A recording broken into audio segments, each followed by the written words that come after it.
Wish I had these. Hey, you're here.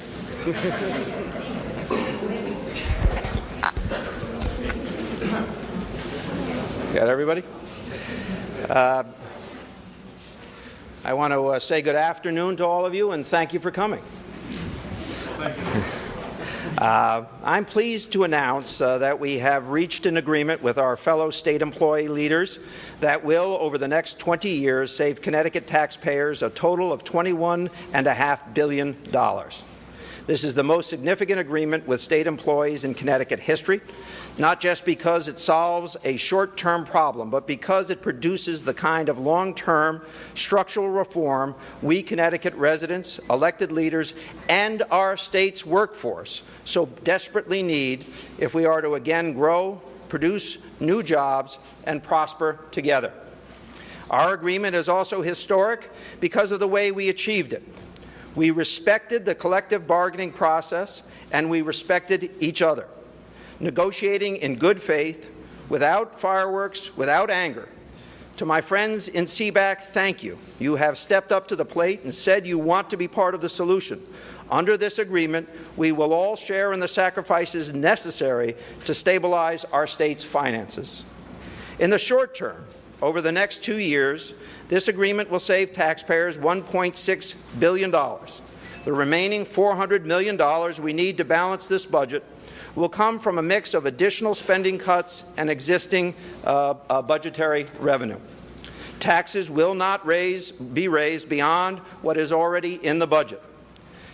This is the definition of a structural savings. These savings are real, and they will provide relief to Connecticut taxpayers now and into the future for years to come.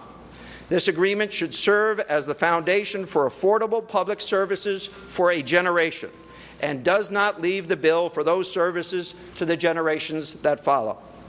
These savings were achieved in the areas of health care and pension benefits and wages.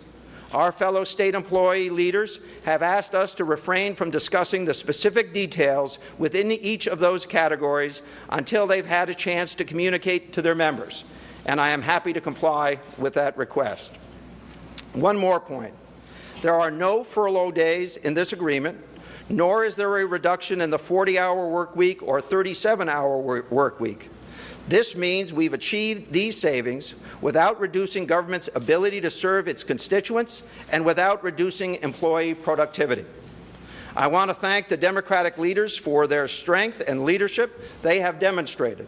We would not be standing here today without them. I want to thank Mark Ojakian and Linda Yalmini. They negotiated on behalf of my administration, and the fact that we are standing here today is in part a testament to their thoughtfulness and determination. I also want to thank the person who has been my true partner in this administration since day one, Nancy Wyman, the best lieutenant governor any governor could ever ask for. As many of you know, Nancy has a long-standing relationship with our state employee unions and their members, and her guidance and wisdom throughout this process has been invaluable to me. Thank you, Nancy. Thank you. Off the script for 1 second, it's 1 year ago this week that Nancy and I announced that we would run together for governor and lieutenant governor. I want to be very clear that, as I said the day I signed the budget, that was passed by the legislature. This is not a day to celebrate. Yes, it's a significant accomplishment, and yes, it will save taxpayers an enormous amount of money over time.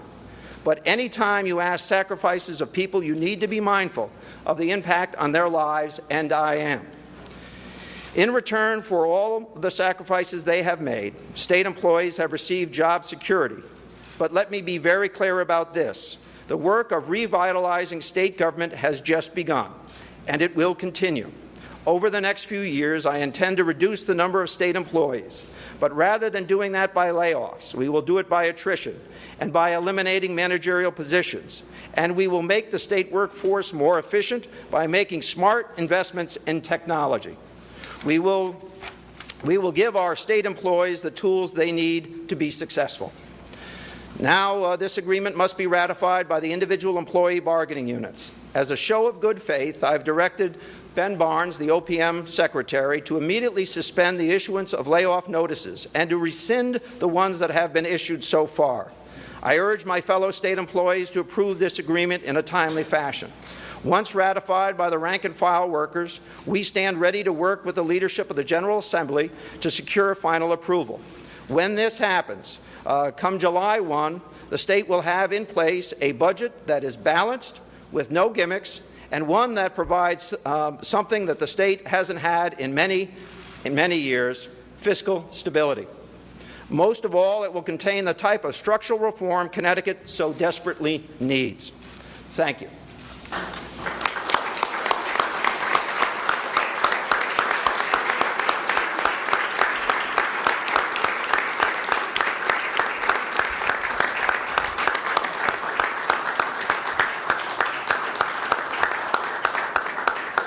With that, and within the constraints of my statement, I'll take a few questions. Have the unions given you any idea how long the ratification votes were expected to take? I'm not expert on that, so no, I don't. I have not had that discussion. Can you tell us exactly where the $400 million is coming from? I know there's a built-in surplus in the budget. No, I've directed Ben Barnes, who I've actually given the weekend off to, to work on that next week, but we'll have a plan. You promised after the election that you'd be transparent. You often say that you're not going to play the games other governors have played. Yet, in the lead-up to this announcement, your administration has selectively released documents related to budget cuts, layoffs to some news organizations, but not to others. How does this comport with your promises of transparency and no business as usual? You know, the fact that some people get news before others is sometimes decided by what time you could publish your newspaper, and sometimes it's decided by other factors. The reality is it's all very transparent. All you have to do is buy the paper or go online. Certain news organizations received memos about additional budget cuts, layoff procedures, the Plan B budget. Why is that? Why not release it to everybody at the same time? You know, I imagine you would get a much bigger bang for your buck. No. Well, in point of fact, I didn't release anything to anyone, so I'll take another question. They work for you, and I imagine they wouldn't do stuff unless they had your okay or the okay of some of your top aides. Is that correct? When you're ready. Layoffs? No layoffs for how long? No layoffs for the, what is it, through 15? So I have the right year? It's 4 years. Is that considered a 4-year deal? No, well, no, it's a longer, what's that? I'm doing the math in my head of what year it expires. What raises in the out years? You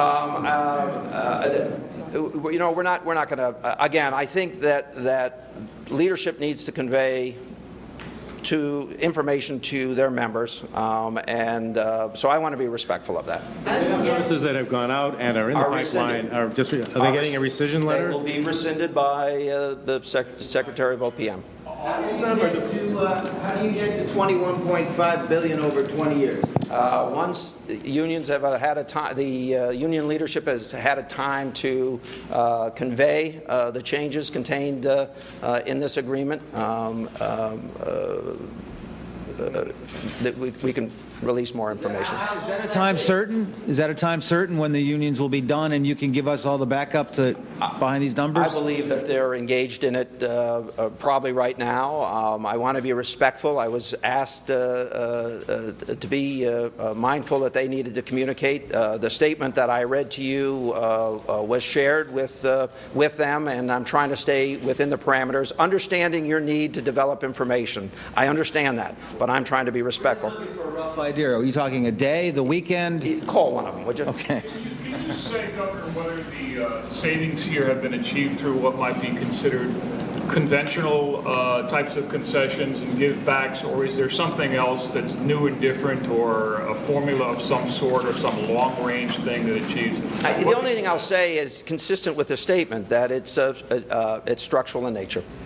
Governor, are you concerned at all about rank and file members rejecting this agreement? I mean, what's the level of concern there? And what happens if you have a scenario where some bargaining units agree to these concessions, others reject them? Listen, I think union leadership has a job to do. I'll leave that to them. I will play whatever role they would like me to play. You know, I don't know how else to respond to that. I am hopeful that this framework is the right one. Yes. Actually, I'm going to go right there. Now, you've been critical about locking into long-term agreements. 4 years, no layoffs. Doesn't that tie your hands and a future governor's hands? Well, I measure long-term as 20 years. This is substantially less than that. But what about 4 years, though? I have said repeatedly that I had no desire to lay people off in the context of the difficulties that we're having. And so no one should be surprised the position I took. I'm sorry. Sorry, there's been estimates on the additional revenues that are anticipated because revenues are increasing. Will you be using up most of those revenues to make up the shortfall? Again, I've asked, once he gets some sleep, Ben Barnes to present recommendations to me. As you know, under the budget as it was adopted, we have an obligation to report no later than the 31st to the legislature. I think we can beat that deadline. Is it fair to say that reductions in municipal aid are no longer going to be part of the... Reductions in municipal aid would be one of my least favorite things to do. To follow up on one of the previous questions, is the deal predicated on 100% approval by all of the locals? I don't think that that's what's contained in the contract. Well, what does that mean? I don't understand. That is not. So it doesn't have to be 100%. So if some of them reject it, then what do? You still got a hold. This is coalition bargaining. They have rules within their coalition. I'm trying to be respectful. So if you would address that to them, I'd appreciate it. Was there ever a point during this, were you confident all along, was there ever a point where you thought, we're in trouble here, it's not going to happen?